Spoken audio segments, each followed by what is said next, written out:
Neom, a proposed futuristic megacity in Saudi Arabia, has captured global attention with its sleek designs and promises of technological marvels. However, beneath the glossy visuals lies a disturbing reality. From forced evictions to human rights abuses, the project has been heavily criticized for its human rights implications. Recently, a human rights organization called Al-Quest, focused on Saudi Arabia, has voiced a strong opposition to Neom, saying, "Neom is a project that is definitely not a priority for the Saudi people, given the current state of existing cities in the country." So let's explore the human rights concerns surrounding Neom, a project where the dream of a futuristic utopia clashes with the harsh reality of tribal dispossession. How can a city be built on the backs of displaced people? The development of Neom raises questions about the economic and ethical implications of such a massive project. The project is largely financed by the Saudi Public Investment Fund, with big investments from international companies. While this might stimulate economic growth and create jobs, critics argue that the primary beneficiaries will be Western and international corporations, rather than the Saudi people. This could lead to a form of economic neo-colonialism, where the profits and advantages of development are disproportionately enjoyed by foreign entities. Additionally, there are significant ethical concerns regarding the treatment of migrant workers involved in the construction of Neom. Saudi Arabia has a troubling history of labor abuses, particularly concerning migrant workers who often face poor working conditions, low wages, and limited rights. The scale of Neom, with its rapid construction demands, risks worsening these issues, potentially leading to exploitation and further human rights violations.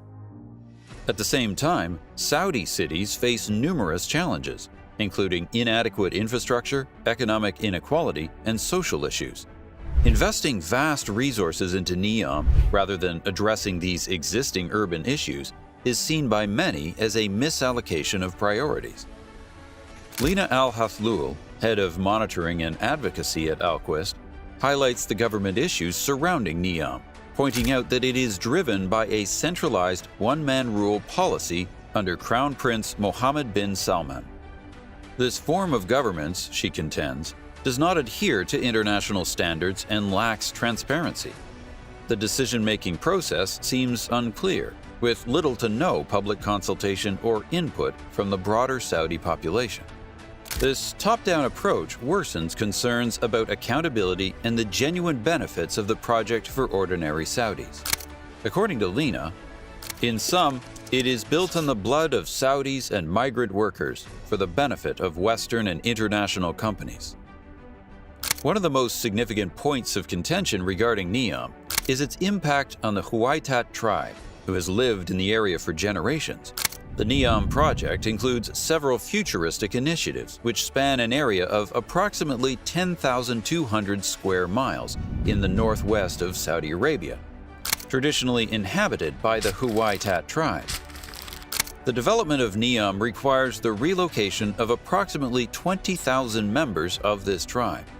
The forced evictions have led to severe human rights abuses. In 2020, Abdul Rahim al-Huwaiti, a tribe member, was reportedly killed by Saudi security services after posting videos online to draw attention to these evictions. This incident shows the violent methods used to suppress and silence opposition to the project. Making matters worse, Al-Quest reported in October 2022 that 3 other members of the Huwaitat tribe, Shadli al-Huwaiti, Ibrahim al-Huwaiti, and Atullah al-Huwaiti, were sentenced to death after being forcibly evicted from their land.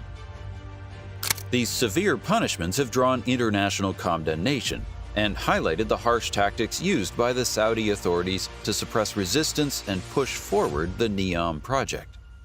The Saudi government, however, has firmly denied allegations of human rights abuses, asserting that the individuals facing execution were terrorists linked to Daesh and Al-Qaeda.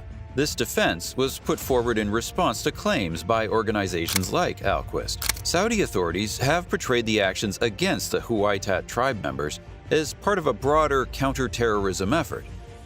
The government claims that the trio set to be executed were not innocent civilians, but terrorists with connections to notorious extremist groups. This narrative aims to justify the use of lethal force and the strict measures taken against the tribe members, positioning these actions within the framework of national security and anti-terrorism efforts.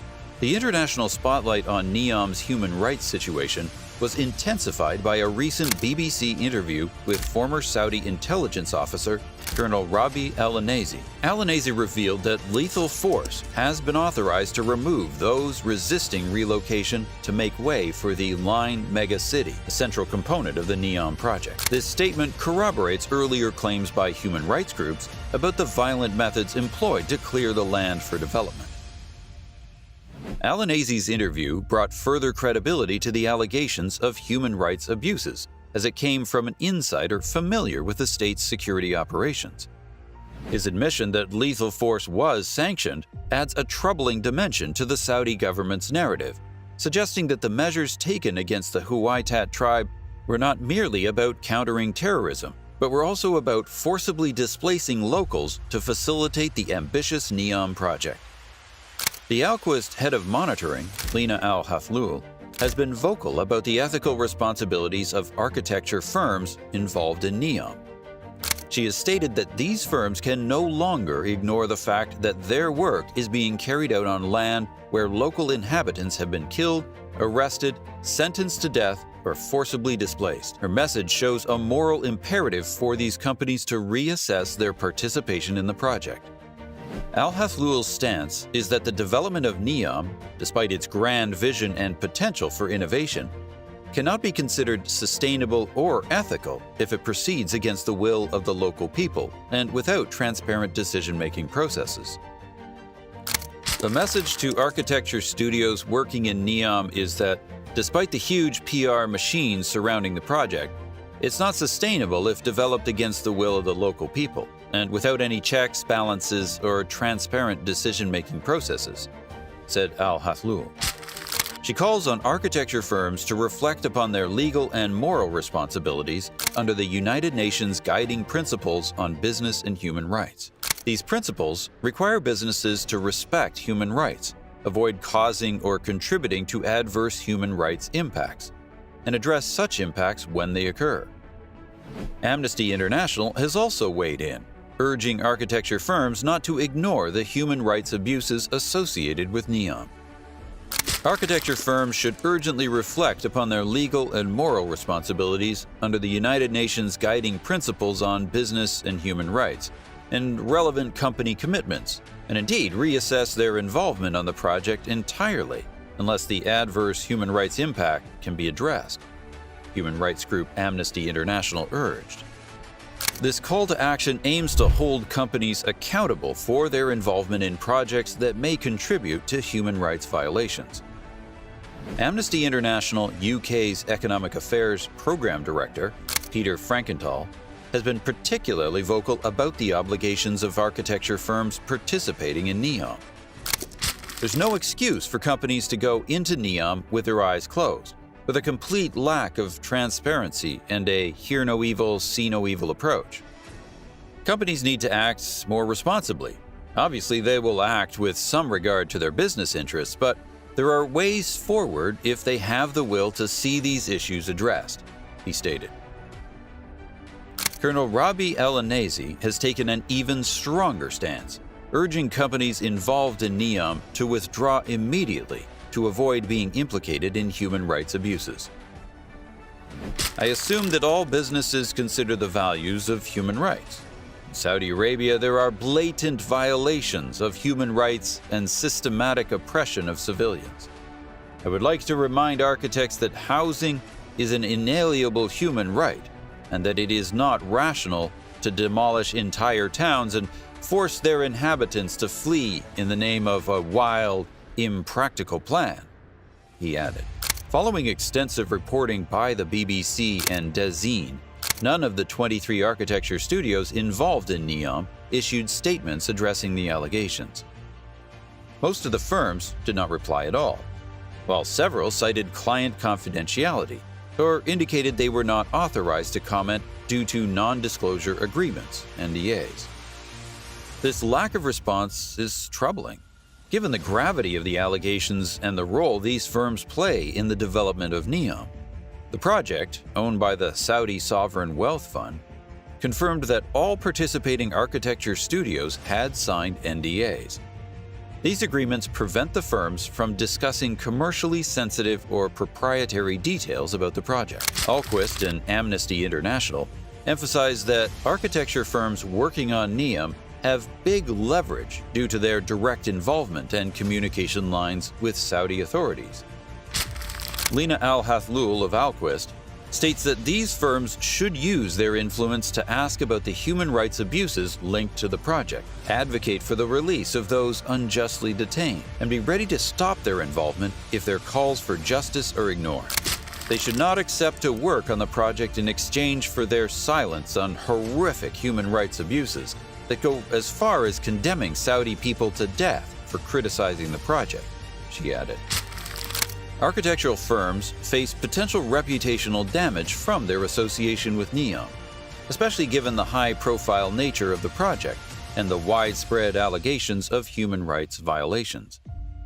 This reputational damage can have long-term consequences, affecting not only their current projects but also future opportunities. Andrew Daly, an associate organizer at Architectural Workers United, points out that although staff within these firms may have objections, they largely remain unvoiced due to fear of retaliation. The fact that none or few have been made public does not mean workers don't have objections. You can be sure that they do, Andrew told dezeen. Employees may fear negative consequences from their superiors if they express concerns about the ethical implications of their work on Neom. Given the complex interplay of financial, ethical, and reputational considerations, architecture firms involved in Neom need to adopt strategic actions to navigate these challenges effectively. What do you think of Neom's controversial project? Let us know what you think in the comments section below. Like this video and don't forget to subscribe to stay tuned for more.